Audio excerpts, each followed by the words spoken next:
We are now going to be talking about the debtors allowance, which is section 24, and the allowance for future expenditure on contracts, which is section 24C. So let's start off with debtors allowance. Now, on this slide, I basically summarize everything that you need to know about the debtors allowance. The debtors allowance applies when we have a situation where a person, a taxpayer, sells something to someone, and that debtor will only pay them at a future date, which is more, 12 months or more from the date that the agreement was signed. So let's say on the 1st of January, you enter into this sale with the debtor. That debtor will then only pay you 1 January a year later. So this is not for short-term debtors. So if I sell a debtor, make the sale in January and the debtor pays me in February or March, this is not for those debtors. These are for debtors which will only pay you 12 months or more from the date of the agreement. Now the reason why this section exists is because when you make that sale, that income is included in your gross income, but you don't actually have the cash for it yet. So think about it. I sell something today for R1,000,000 to someone, and they'll pay me 12 months or later. So I'm going to get taxed on the R1,000,000, but I don't actually have the cash. So this section is to allow or to alleviate cash flow issues that might arise. So there's a couple of things. Let's quickly go through it, how this section works, and then I'll show you how to do the calculations. So this section applies for the sale of movable or immovable property. So trading stock is, for example, movable, or a vehicle that you've got, immovable, like a building. And the ownership of the movable property or the transfer of the immovable property will only take place, will only go to the buyer once the seller has received a whole or part of the payment. Okay, so what's important for you to understand here, if I sell it here on the 1st of January, and let's just quickly say, just for the sake of an argument, let's call it year 1, year 2, year 3. I sell something on the 1st of January, and they will pay me back in year 2 and in year 3.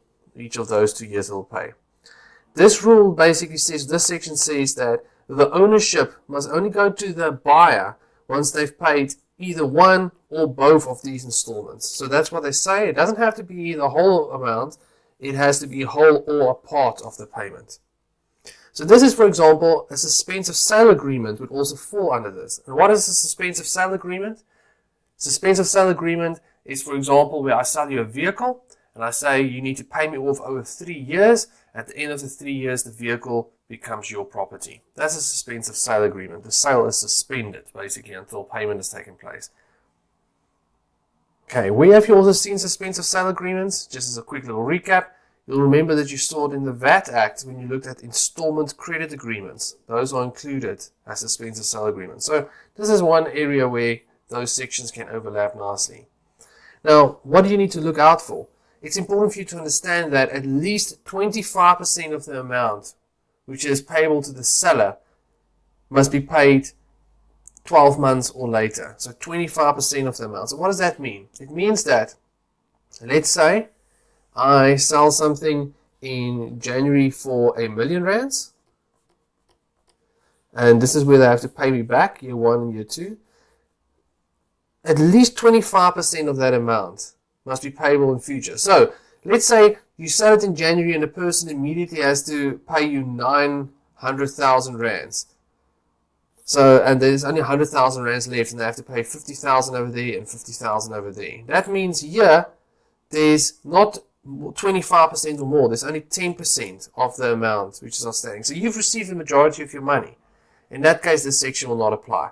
So what needs to happen is they need to, in this period in time, the sum here needs to be at least 250,000 rands or more. So if they were paying us in 2 equal installments, let's say, of 500,000 each, that would apply, because then 100% of the amount is payable in future. So the first thing that you'll do is when you're looking at this section is you'll look at when the sale takes place. You'll look 12 months into the future and say, 12 months into the future, will this person owe me at least 25% of that amount that I sold it for? So will they owe me at least 250,000 rands or more? Then this section applies. So the idea here is if there's less than 25% outstanding 12 months from now, then SARS basically says, listen, you've received enough cash to pay your tax, so we don't give you this allowance. Okay, so what will be the effect on your taxable income when this applies? The first thing that the section 24 tells us is that the full amount of the sale must be added to gross income on the day that the agreement is entered into. So that means that full million rands must be entered into in gross income. This section specifically says it so that they can eliminate any doubt that may exist about when that happens. But we also know from the gross income definition that the gross income definition says the earlier of receipt or accrual. So they basically overlap with each other, but this section they cemented it in by saying if you have an agreement like this, you need to immediately include the full sales amount on the day that it takes place. Then you will claim section 24 for the current year, and any section 24 allowance that you claimed in the past must be added back. So you can see this is just a temporary allowance. It doesn't decrease your overall tax liability over the period of the agreement. So at the end of year 3 here, you would have just paid the normal tax on it. Gross income, less exempt income, less deductions. This allowance is not an extra deduction, it just temporarily helps you. Now how do we do this calculation? Now you'll see I make a reference here to Interpretation Note 48. In Interpretation Note 48, if you go and read that, you'll see that they talk about a variety of different methods. The only one that you need to know is for your syllabus is the following method, where it tells you you take the gross profit percentage and you multiply that by the outstanding debtors balance at the end of that year of assessment. So what is the gross profit percentage? How do we calculate it? It is your gross profit over sales. Okay, so let's look at this little example here where I'm going to cover all of these things. So it says X Limited sold a machine on day 1 of year 1 to a customer under the following sales conditions. The selling price is 100,000 rands excluding VAT. The interest rate is 12%. The payment is 3 years. Now, if you put that into your financial calculator, you will calculate that the payment equals 41635. I'll just give it a year to make it simple. And I'll tell you what the cost of this machine was. The cost of this machine is the cost to X Limited, 55,000 rands. And then I say ownership will pass when all the amounts have been paid. Okay, so let's take a look at what this means for us. This is the amortization table that would be applicable. Guys, you all know how to draw it up. It's normal. It's not a tax thing. It's normal for what you learn in accounting and management accounting and so forth. Okay, so the first thing I want you to see is this is the beginning of year 1. This is the end of year 1. So day 1, day 365. At the end of this year, the outstanding capital balance is 70,365. So this first requirement that says at least 25% of the amount must be payable 12 months or later is applicable because we can see at the end of that year, so basically 12 months later, 70,365 is outstanding. So that is 70.365% of that 100,000. Okay, so it's more than the 25%. That's the first thing I want you to see. The second thing is they tell you here that the ownership will pass to the buyer when the seller has received the whole or part of the payment. In this case, they tell you ownership passes when all amounts have been paid. So that's also ticked. Remember, it doesn't have to be everything. They could tell you after year 1 or after the first payment passes. Doesn't matter. Just mustn't pass immediately. Okay, so now let's then go through this process. So it says, what is the effect on taxable income? So the first thing you have to do is the full amount must be added to gross income. Now the full amount of the sale is this 100,000 rands over here. Can you see here in year 1, the 100,000 rands is added immediately. That's not a cash flow. But that is the value of the sale. That's added immediately. Then we have to claim a Section 24 allowance. How do we claim it? Gross profit percentage times the outstanding debtors balance. So here is our gross profit percentage calculation. Sales less cost of sales, which is that cost, gives us gross profit of 45,000. 45,000 divided by 100,000 gives us gross profit percentage of 45%. So see now, that 45% over there gets multiplied by the outstanding debtors balance, and that gives us our Section 24 allowance in year 1. This interest portion over here, that's just interest that accrues to you in terms of Section 24J. Now you may or may not have studied it at this point in time, but interest accrues to you over the period of this agreement. So that's just a normal interest. This has nothing to do with Section 24. That's just interest that relates to it. So that interest is always added. Now, if X Limited was a natural person, there would be an interest exemption available as well. So just please be aware of it as usual. Alright, that's it for year 1. Now what happens in year 2? So the first thing is, let's just get this interest out of the way. The interest is added. Right? Same in year 3, the interest is added. Okay, so that's just the interest. That has nothing to do with Section 24. Okay, then what happens? So in year 1, we claimed 31664. That amount is added back in year 2. Then we have to do our calculation to claim it for the current year. So we take 45% and we multiply it by the outstanding balance. As you can see, we do there. That gives us a new Section 24. In year 3, we add that 16,728 back, and because there's no more balance outstanding, there's no further Section 24 to claim. So 0 times 45%. And that is the debtors allowance. Now, they don't always give you an amortization table. Sometimes this is a lot more simple. They just tell you what the gross profit percentage is and what amount is outstanding at the end of the year. And then you just multiply it out, even without interest. But so this is a little bit of the more complicated way of seeing it. That's it for Section 24. So now we can look at Section 24C, which is the allowance of future expenditure on contracts. Now, this section kicks in when a taxpayer has received money today and they will only incur the expenditure relating to that contract in future. So, a very good example of this is a construction company. And this is actually for whom this section was originally written. But it does not only apply to construction companies, it applies to any taxpayer that meets the requirements. So let's say, for example, there's a construction company and someone wants to build a new highway. Okay, so they go to this construction company and they say, they enter into a contract, and the construction company says, listen, to build this highway will cost, I'm just making it, I know it's too little, but this is for the sake of example, say it's R1 million. So the construction company says, okay, it will cost R1 million in total. But we want, for example, a deposit of 500,000 rands up front. And we're going to then use that 500,000 rands to go and buy tar and cement and the necessary equipment that we need to build this road. So what I want you to understand is they will get the 500,000 rands first, and they haven't yet spent the money on expenditure. They will then go and buy the expenditure at a future date. So what would happen from a gross income perspective? From a gross income perspective, that 500,000 rands will be included the moment that they receive it. Because remember, gross income says it gets included at the earlier of receipt or accrual. So it gets included immediately. But SARS doesn't want this situation. So let me show you quickly.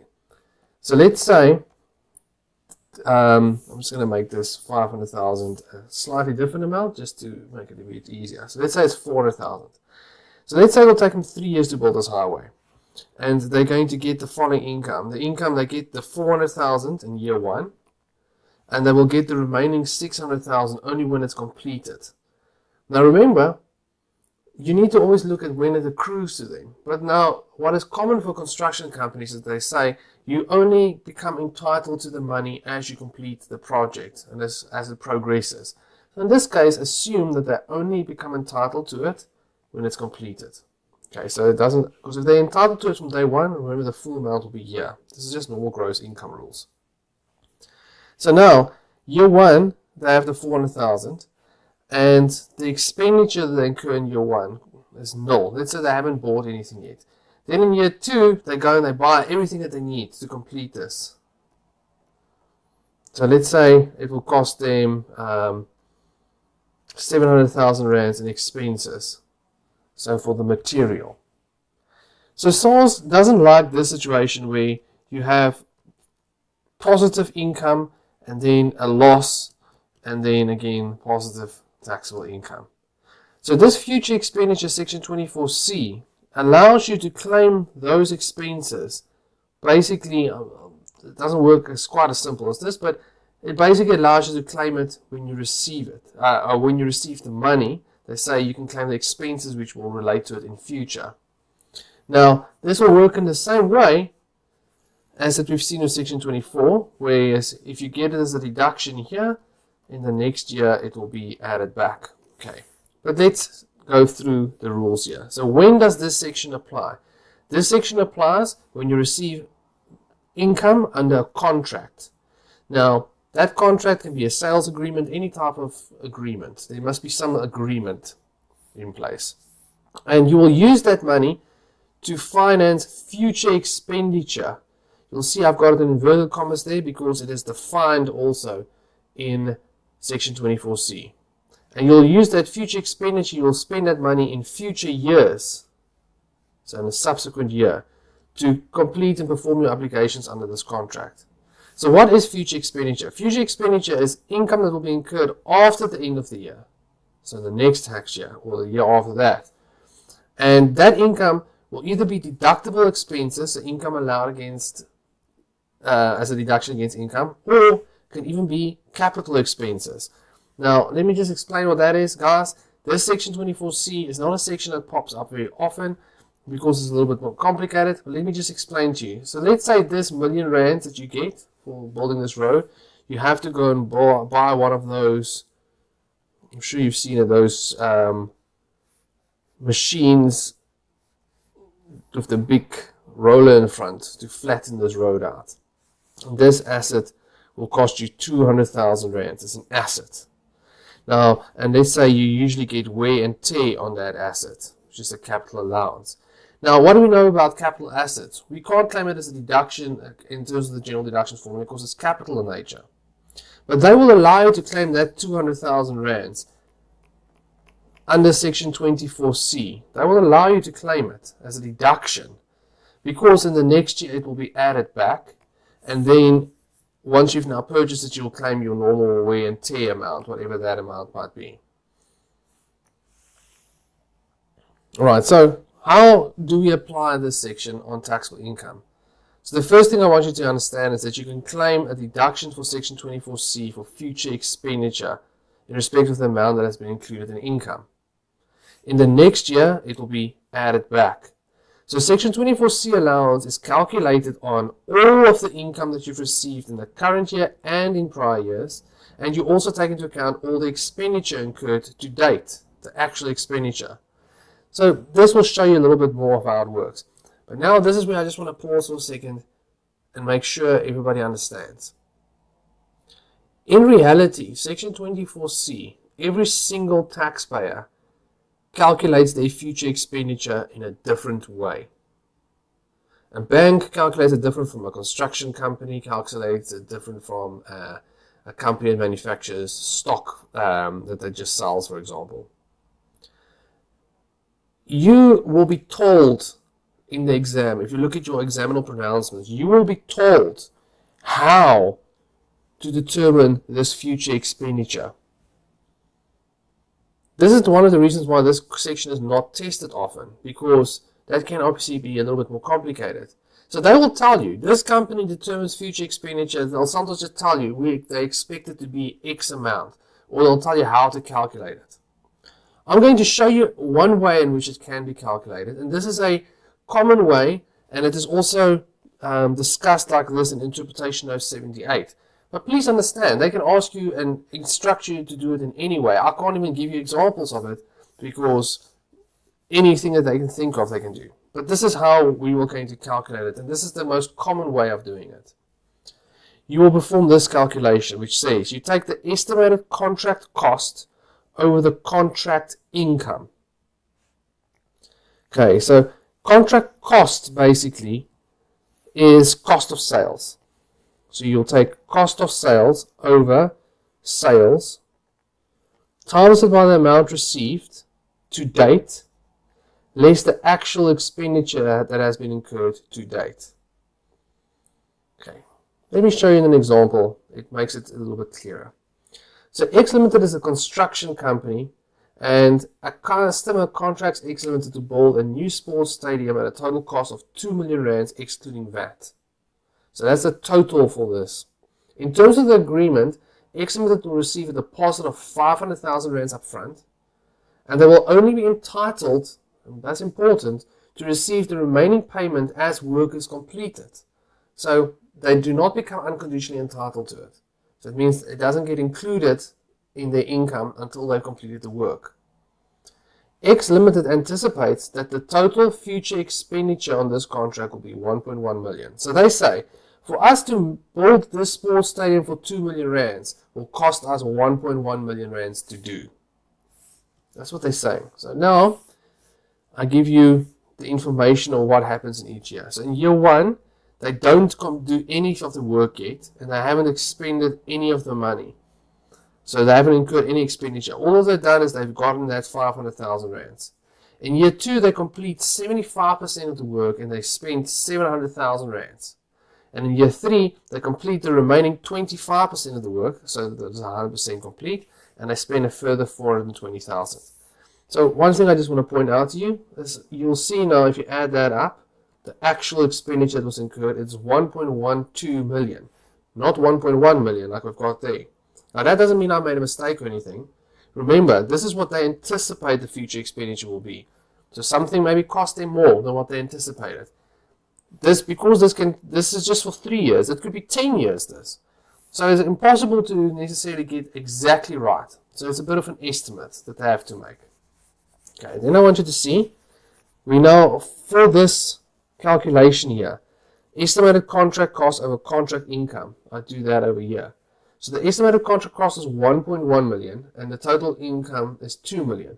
So 1.1 divided by 2 million gives us 55%. So this is not gross profit percentage. If we say, I'm going to just call it sales. If we say sales is 2 million, cost of sales is 1.1 million, the GP on this, gross profit, is what? 900,000.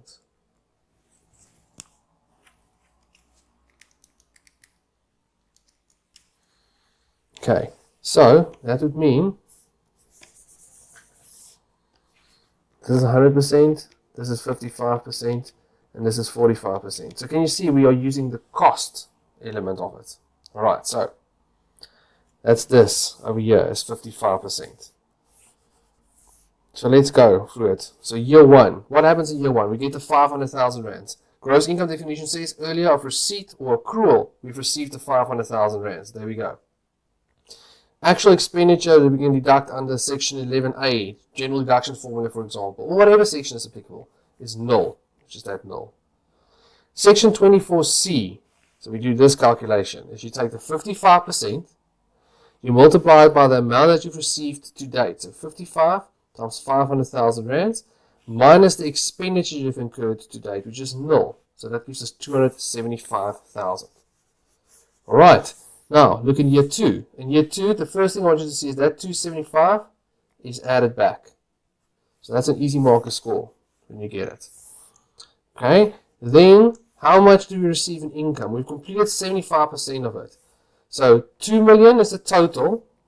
We've already received 500,000, so there's 1.5 million rands left which you haven't received yet. We've now received 75% of that, so 1125. We incur 700,000 rands in actual expenditure, so let's say section 11A, 700,000. Section 24C for the current year is now the 55%, which again is this 55%, times the amount received to date, which is the 500,000 plus the 1.125 million. Right, so 55 times that sum minus what we've already spent, which is the 0 plus the 700,000. That gives us the section 24C for year 2 of 193,750. That 193,750 is added back in the next year. Okay, so in the next year, we now complete it. So it goes from 75 to 100%. So that's 25% increase. So our income is 2 million minus the deposit we've already received times 25% gives us 375.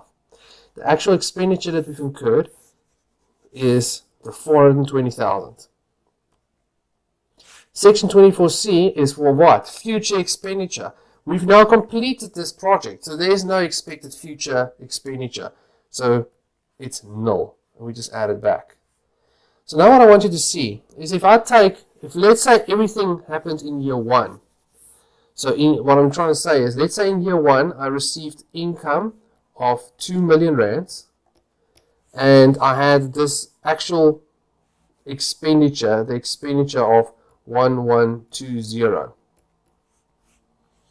Right, that would give me a taxable income of 880,000. So what I want you to go and do is, if you now add up everything here, so you go 500,000 minus 275 plus 1125 minus 700 minus 193 plus 275 plus 375 minus 420 plus 193. If you add all of that up, you'll see it also takes you to 880,000. So all the section 24C does is it spreads this over the period, that amount. But you don't get extra amounts, you don't get less, it just spreads it over the period. Again guys, section 24C, not as common to see because it can be quite complicated. If you do have the time, please also look at interpretation note 78.